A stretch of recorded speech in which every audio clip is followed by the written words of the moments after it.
es la segunda sinfonía de Mendelssohn. Miren, ¿por qué segunda sinfonía?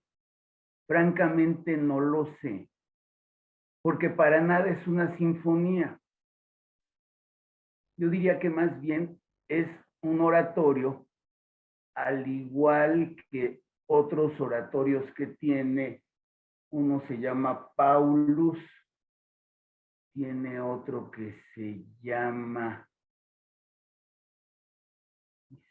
creo que es Isaías, es uno de los profetas de la Biblia.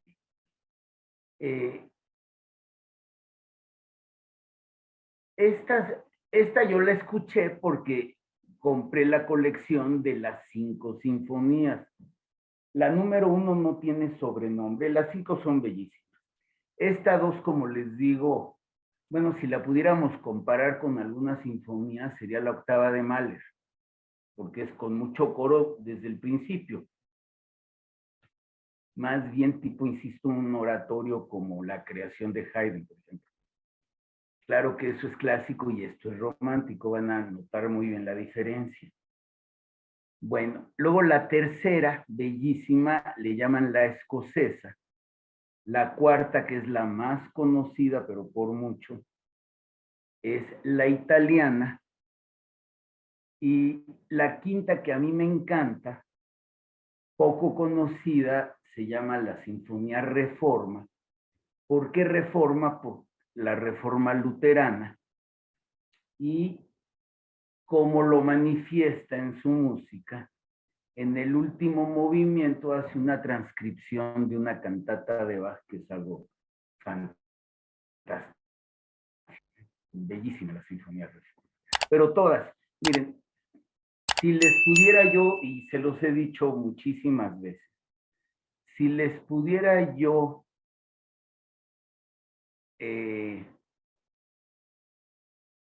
describir a Mendelssohn en una sola palabra,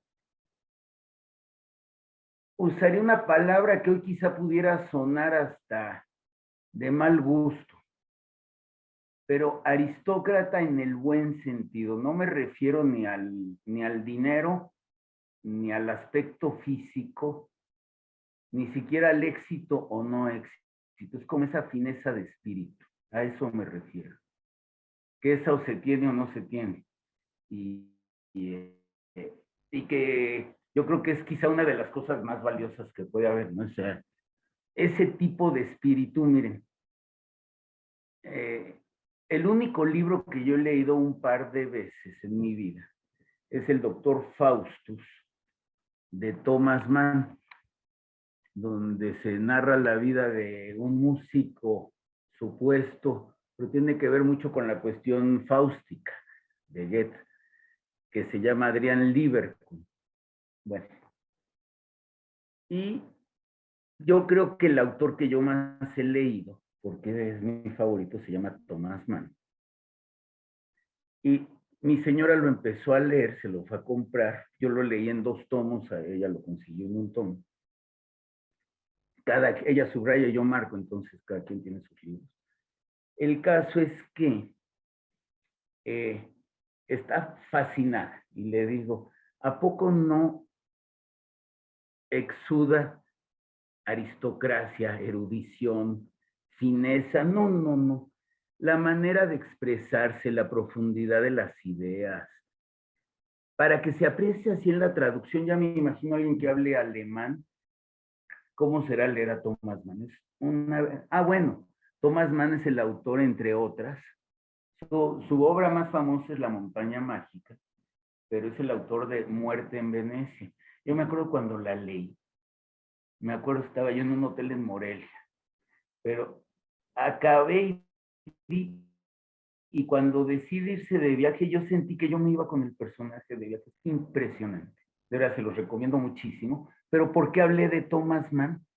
Porque en ese aspecto, el Thomas Mann de la música, para mi gusto obviamente, es Mendelssohn. Todo es fino, todo es honrado, todo es bello, todo es profundo. Aparte de que Mendelssohn era un músico con oído absoluto, dicen que tal vez el más talentoso después de Mozart, proviene de una ilustre familia de orígenes judíos en Alemania. Digo orígenes porque el abuelo fue el gran filósofo de la ilustración judía o la iluminación, la Escalá, que fue la que le dijo a los judíos que podían estudiar de todo, no más los libros. Entonces como que les abrió la intelectualidad. Es un gran filósofo, inclusive contemporáneo de Emmanuel Kant, y parece que había debates y que los ganaba Mendelssohn, imagínense, ganarle a Kant. Bueno, dame, ¿qué debates?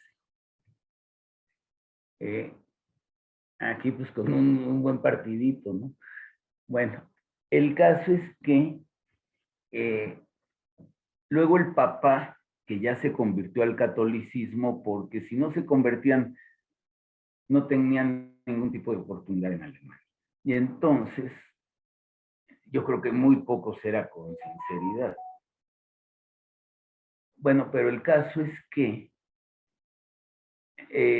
este Mendelssohn, creo que es Christus el otro oratorio. Maravillosos ambos.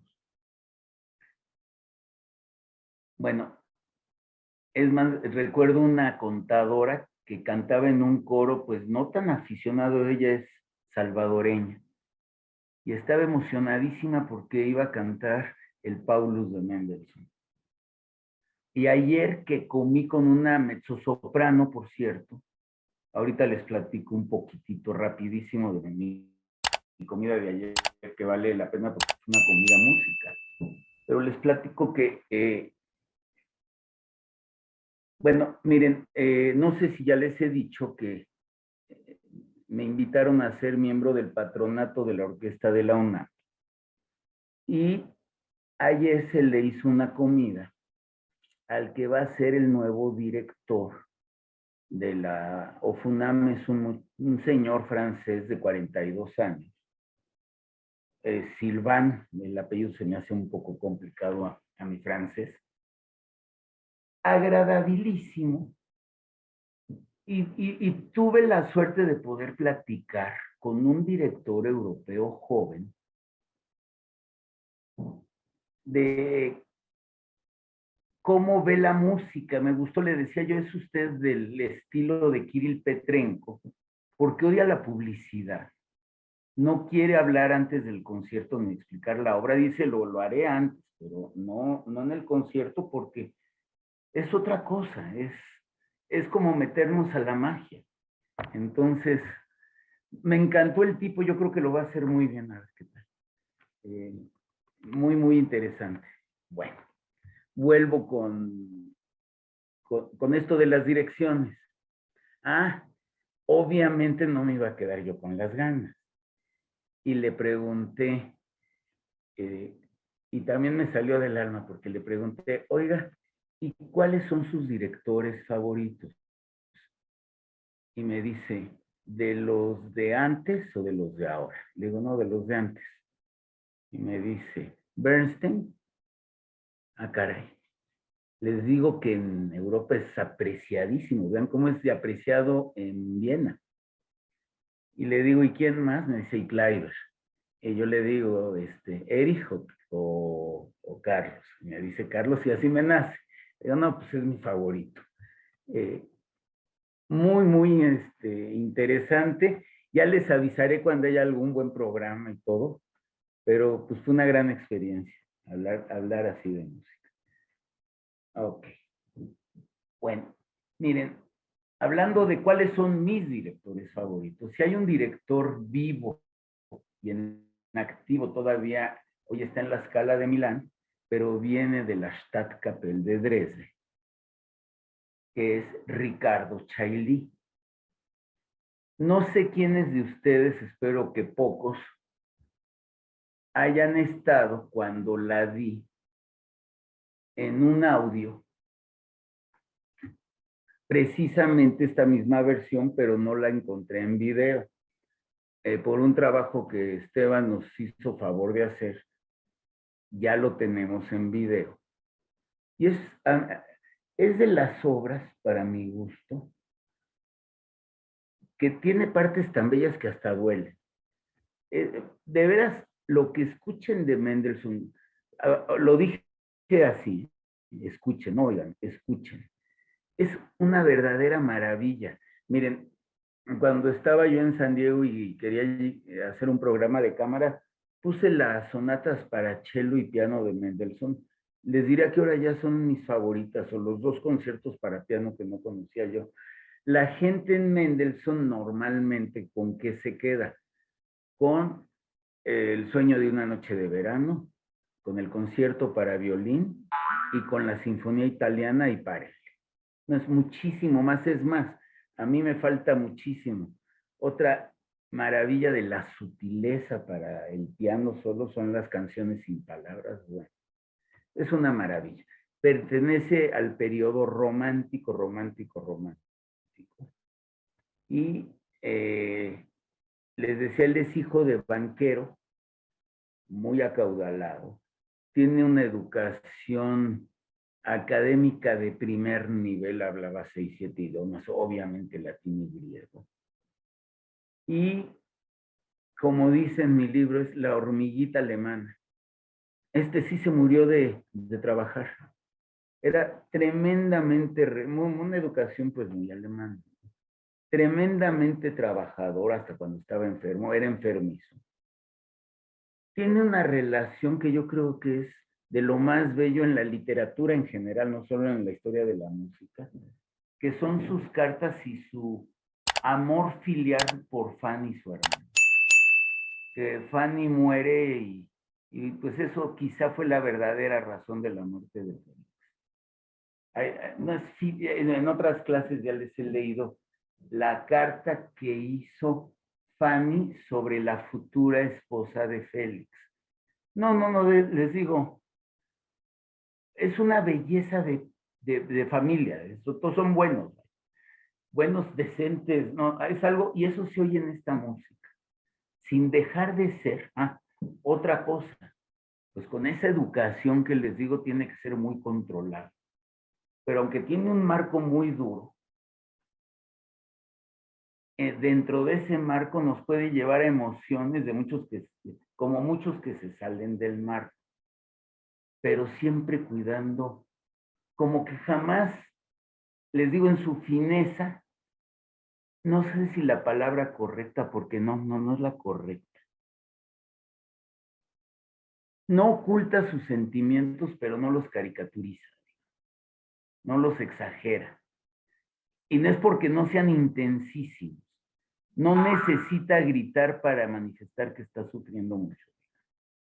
Entonces les decía, esto es todavía de la época en la que Chailly estaba en Dresde y entonces en la Stadtkapelle, una orquesta antiquísima, con mucha más tradición todavía que la Sinfónica de Berlín. Esa es una orquesta nuevecita.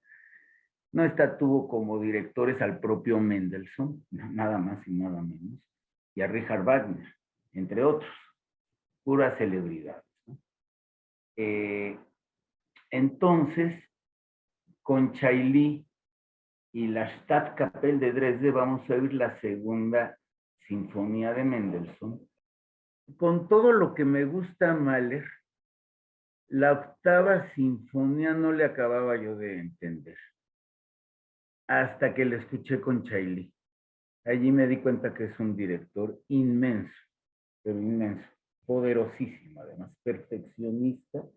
Qué barbaridad, una maravilla. Adelante.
den Namen des Herrn, und erlöset mich und errettet mich aus der Hand meiner Feinde. Drum singe ich mit meiner Liebe ewig dein Lob, du treuer Gott, und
Miren, una disculpa por no haber encontrado un lugar cómodo y de corte como para hacer un intermedio a tiempo.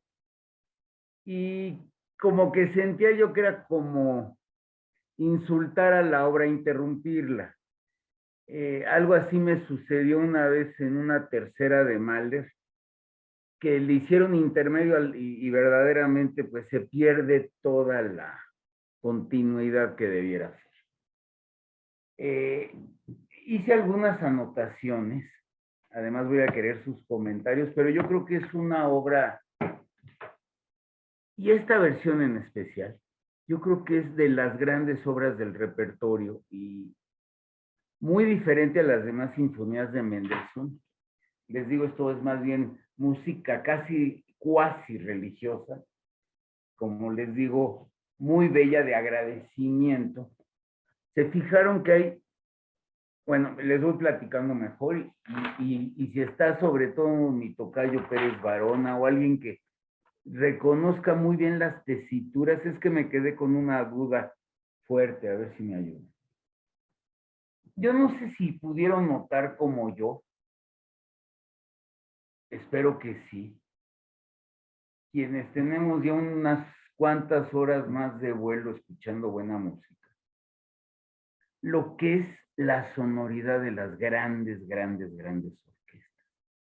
Yo diría que es hasta obvio. ¿Qué sonido? Miren, las grandes, grandes, grandes orquestas. A mí todavía me cuesta un poco de trabajo, creo que lo comprendí un poquito más.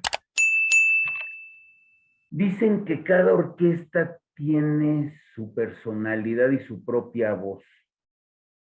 Que la de Viena una vez, no recuerdo qué director dijo que era más masculina que la Filarmónica de Berlín, que era más femenina. ¿Por qué? La verdad me cuesta trabajo. Pero sí, definitivamente, claro, evidentemente, esto contradiría lo que les he tratado de explicar, que cada director debe arrancar de la orquesta el sonido que él pretende escuchar en su cabeza un instante después. Sin embargo, eh, imagínense que no fueran voces.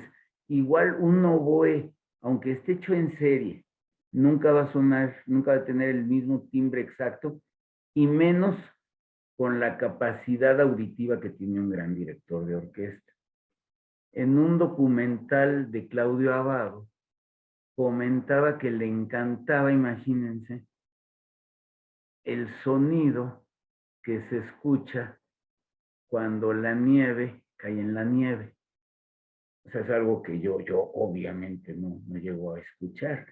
Una gente así lo escucha, debe de ser muy bueno, pero aquí en México, pobrecito, con los ruidos que hay. Bueno, en fin. Entonces, miren, la sonoridad de la orquesta, no sé si ese es porque además me pareció que tiene un sonido muy claro, miren. Hay orquestas que tienen como una pátina de sedosidad o directores, en Abbado era bastante obvio. Aquí no, aquí es como muy claro, como totalmente transparente el sonido de Chaylik con Leipzig. Eh, Luego, mezcla cuando la parte que es lírica y amorosa es tan bella. Luego, a veces me parecía como una corriente de agua más fuerte.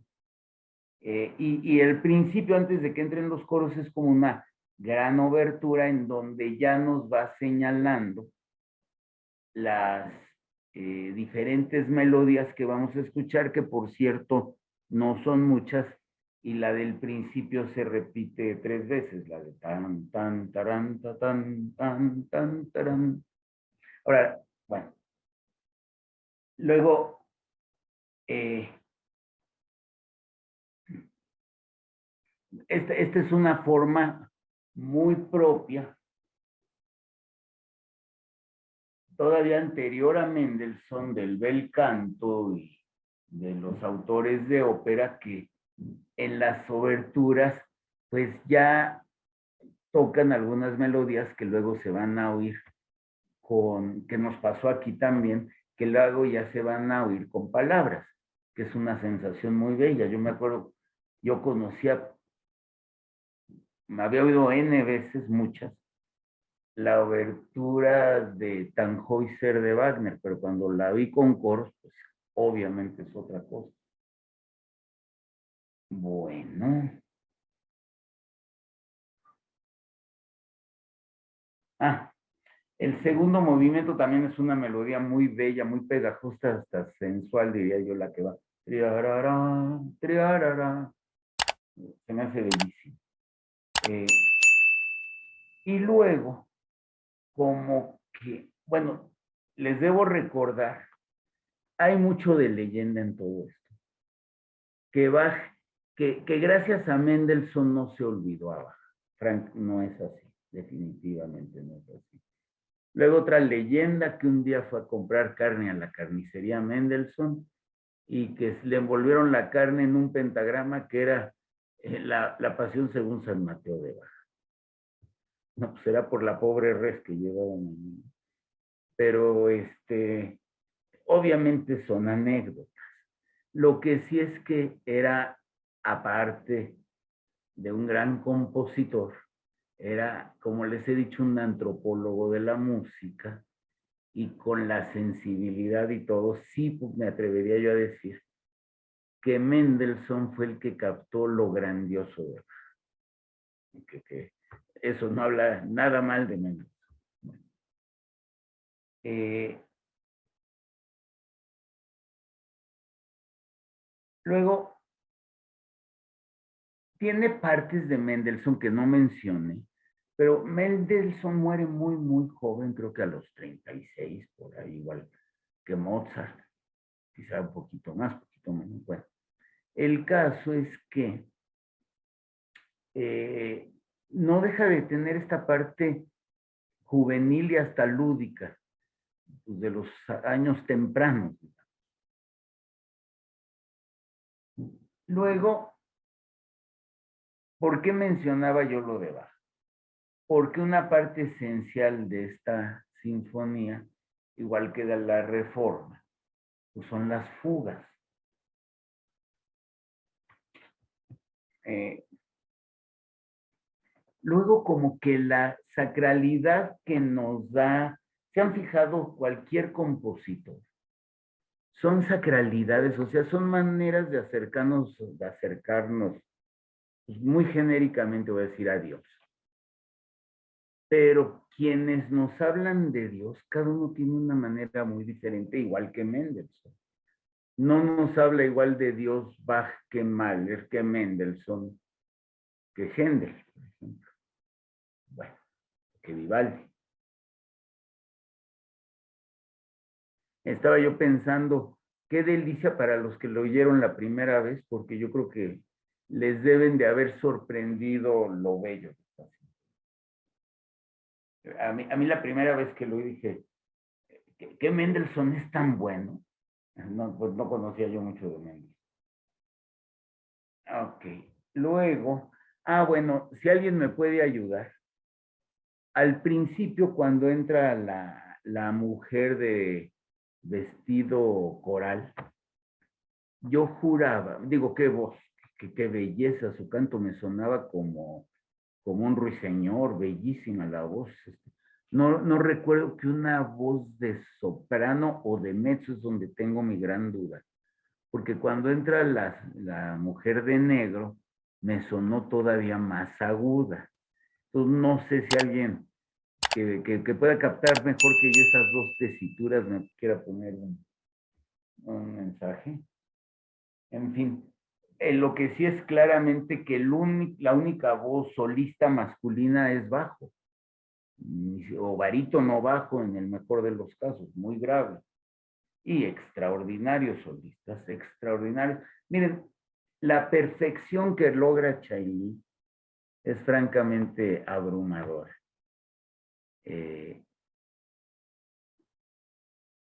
Les digo, ayer que platicaba yo con el director,